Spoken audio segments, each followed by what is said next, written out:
हे दोस्तों, कैसे हैं आप लोग। आज मैं फिर मुंशी प्रेमचंद जी की एक कहानी के साथ आ गया जो मैं आपको पढ़ के सुनाने वाला हूँ। दोस्तों, इनकी कहानी बहुत ही अपने आप में एक अच्छी कहानी है। आप लोग सुनिए और पसंद आए तो चैनल को सब्सक्राइब जरूर करिए। कमेंट भी करके बताइए कहानी कैसी लग रही है। दोस्तों, इस कहानी का नाम है मंदिर। तो आइए शुरू करते हैं। मातृ प्रेम तुझे धन्य है, संसार में और जो कुछ है मिथ्या है, निसार है। मातृ प्रेम ही सत्य है, अक्षय है, अनश्वर है।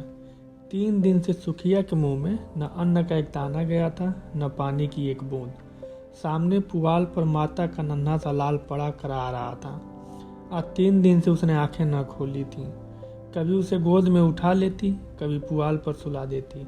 हंसते खेलते बालक को अचानक क्या हो गया, यह कोई नहीं बताता। ऐसी दशा में माता को भूख और प्यास कहाँ। एक बार पानी का एक घूंट मुंह में लिया था, पर कंठ के नीचे न ले जा सकी। इस दुखिया की विपत्ति का वार पार न था। साल भर के भीतर 2 बालक गंगा जी की गोद में सौंप चुकी थी। पतिदेव पहले ही सिधार चुके थे। अब उस अभागिन की जीवन का आधार, अवलंब जो कुछ था, यही बालक था। क्या ईश्वर इसे भी इसकी गोद से छीन लेना चाहते हैं। यह कल्पना करते ही माता की आंखों से झरझर आंसू बहने लगते थे। इस बालक को क्षण भर के लिए भी अकेला न छोड़ती थी। उसे साथ लेकर घास छीलने जाती, घास बेचने बाजार जाती तो बालक गोद में होता। उसके लिए उसने नन्ही सी खुरपी और नन्ही सी खांची बनवा दी थी। जियावन माता के साथ घास छीलता और गर्व से कहता, अम्मा हमें भी बड़ी सी खुरपी बनवा दो, हम बहुत सी घास छीलेंगे। तुम द्वारे माची पर बैठी रहना, अम्मा मैं घास बेच लाऊंगा। माँ पूछती, हमारे लिए क्या क्या लाओगे बेटा। जियावन लाल लाल साड़ियों का वादा करता, अपने लिए बहुत सा गुण लाना चाहता था। वे ही भोली भाली बातें इस समय याद आ आकर माता के हृदय को सूल के समान भेद रही थी। जो बालक को देखता यही कहता कि किसी की डीठ है। किसकी डीठ है। इस विधवा का भी संसार में कोई वैरी है। अगर उसका नाम मालूम हो जाता तो सुखिया जाकर उसके चरणों पर गिर पड़ती और बालक को उसकी गोद में रख देती। क्या उसका हृदय दया से न पिघल जाता। पर नाम कोई नहीं बताता, किससे पूछे क्या करें। 3 पहर रात बीत चुकी थी। सुखिया का चिंता व्यथित चंचल मन कोठे कोठे दौड़ रहा था। किस देवी की शरण जाए, किस देवता की मनौती करे। इसी सोच में पड़े पड़े उसे एक झपकी आ गई। क्या देखती है, उसका स्वामी आकर बालक के सिरहाने खड़ा हो जाता है और बालक के सिर पर हाथ फेर कर कहता है, रो मत सुखिया, तेरा बालक अच्छा हो जाएगा। कल ठाकुर जी की पूजा कर दे, वही तेरे सहायक होंगे। यह कहकर वह चला गया। सुखिया की आंख खुल गई। अवश्य ही उसके पतिदेव आए थे। इसमें सुखिया को जरा भी संदेह न हुआ। उन्हें अब भी मेरी सुध है, यह सोचकर उसका हृदय आशा से परिप्लावित हो उठा। पति के प्रति श्रद्धा और प्रेम से उसकी आंखें सजग हो गईं। उसने बालक को गोद में उठा लिया और आकाश की ओर ताकती हुई बोली, भगवान मेरा बालक अच्छा हो जाए तो मैं तुम्हारी पूजा करूंगी। अनाथ विधवा पर दया करो। उसी समय जियावन की आंखें खुल गईं। उसने पानी मांगा। माता ने दौड़कर कटोरे में पानी लिया और बच्चे को पिला दिया। जियावन ने पानी पीकर कहा, अम्मा रात है कि दिन। सुखिया ने कहा, अभी तो रात है बेटा, तुम्हारा जी कैसा है।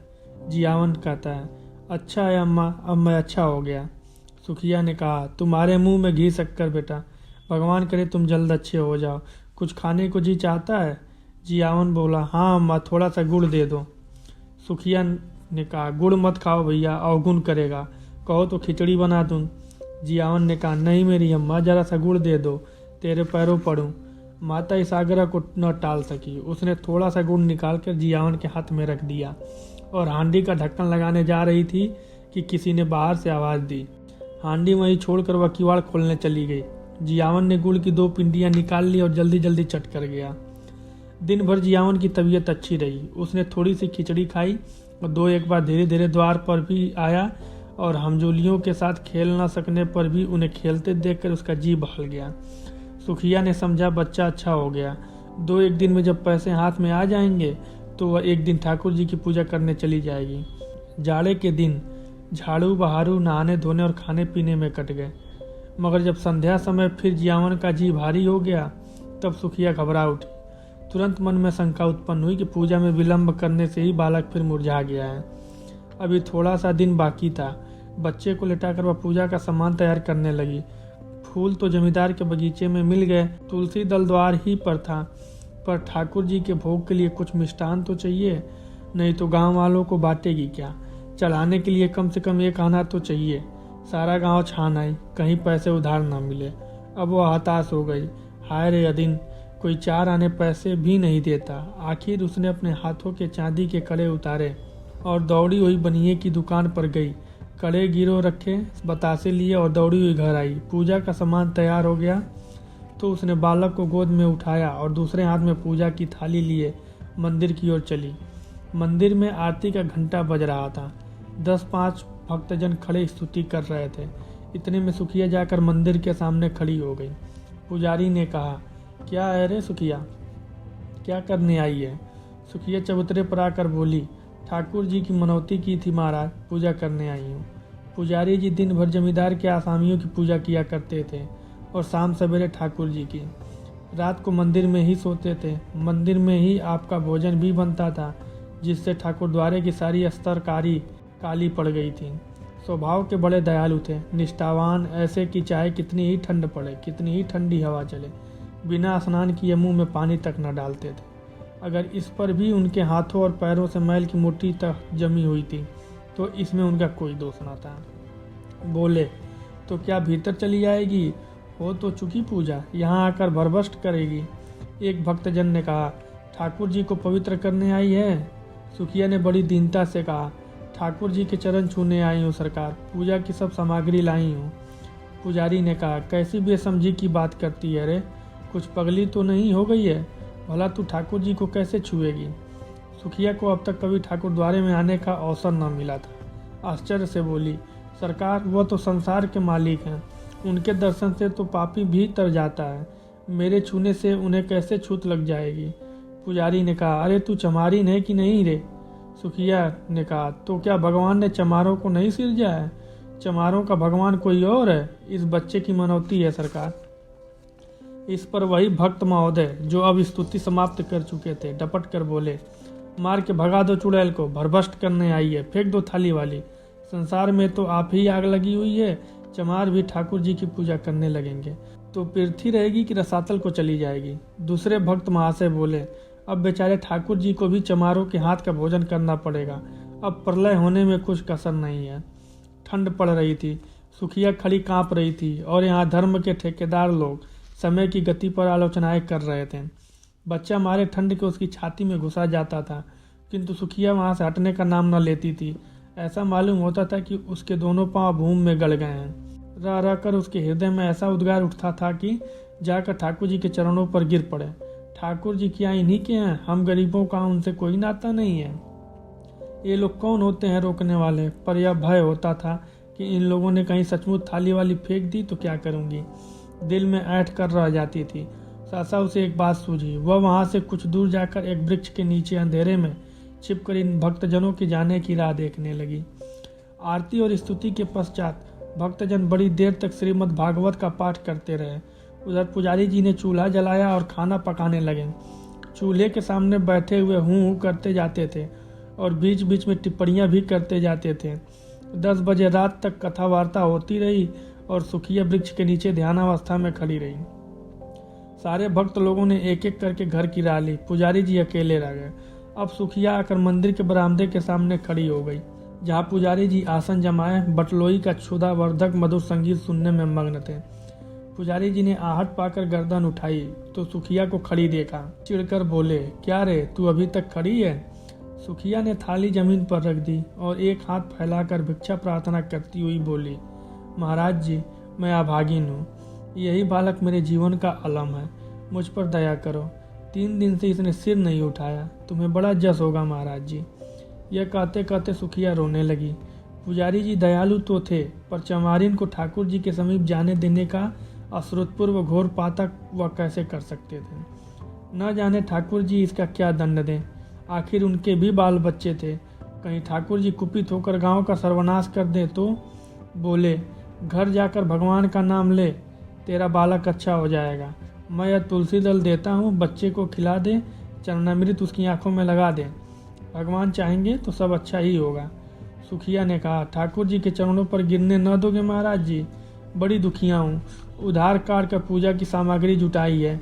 मैंने कल सपना देखा था महाराज जी की ठाकुर जी की पूजा कर, तेरा बालक अच्छा हो जाएगा, तभी दौड़ी आई हूँ।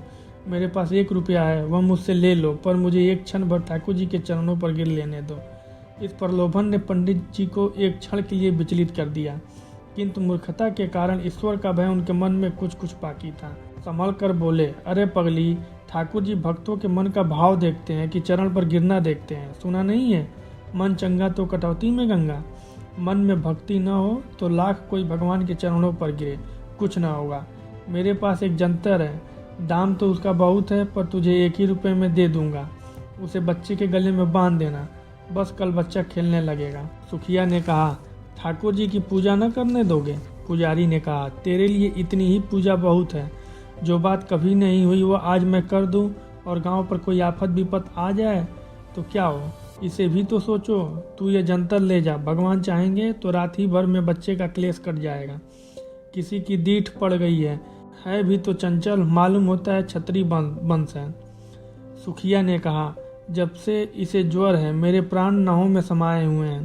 पुजारी ने कहा, बड़ा होनहार बालक है, भगवान जिला दे तो तेरे सारे संकट हर लेगा। यहाँ तो बहुत खेलने आया करता था, इधर 2-3 दिन से नहीं देखा था।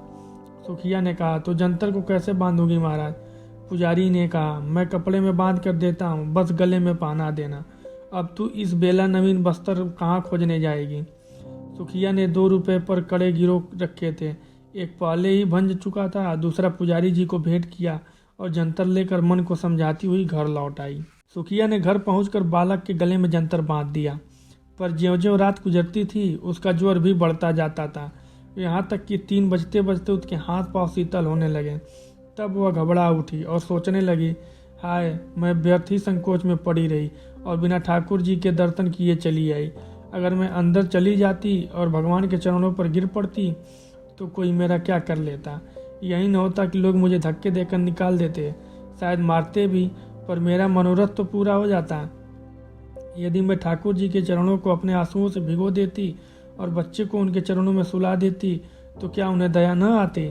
वह तो दयामय भगवान है, दीनों की रक्षा करते हैं, क्या मुझ पर दया न करते? यह सोचकर सुखिया का मन अधीर हो उठा। नहीं, अब विलंब करने का समय न था, वह अवश्य जाएगी और ठाकुर जी के चरणों पर गिरकर रोएगी।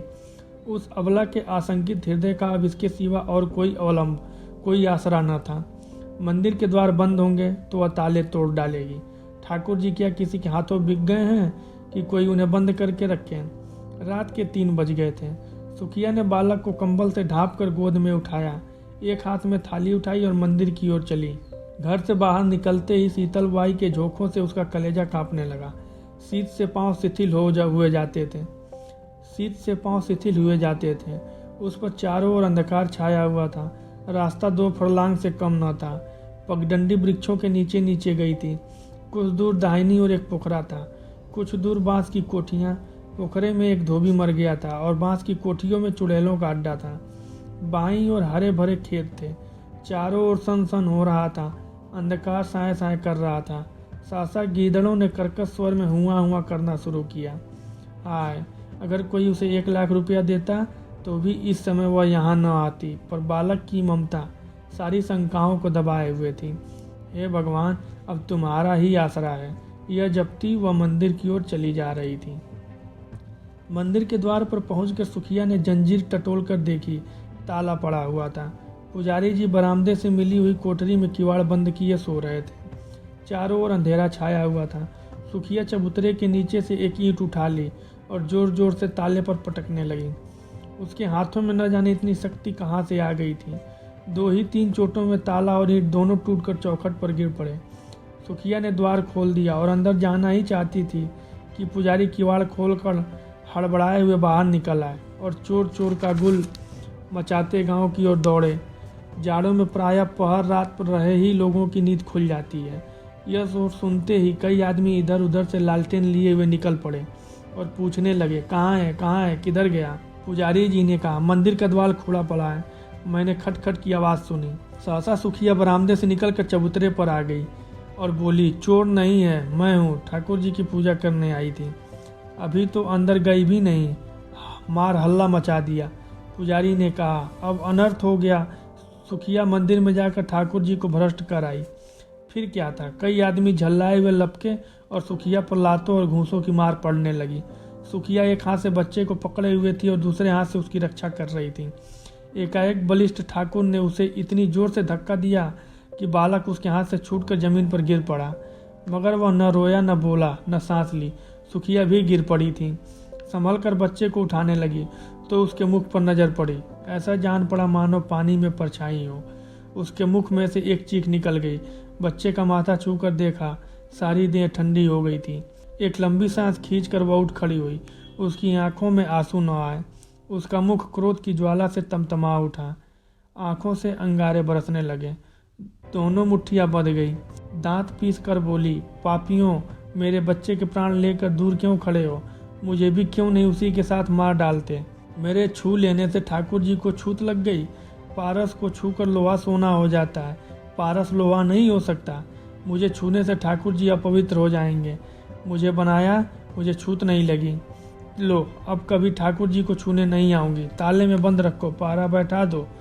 तुम्हें दया छू भी नहीं गई। तुम इतने कठोर हो, बाल बच्चे वाले होकर भी तुम्हें एक अभागिन माता पर दया न आती।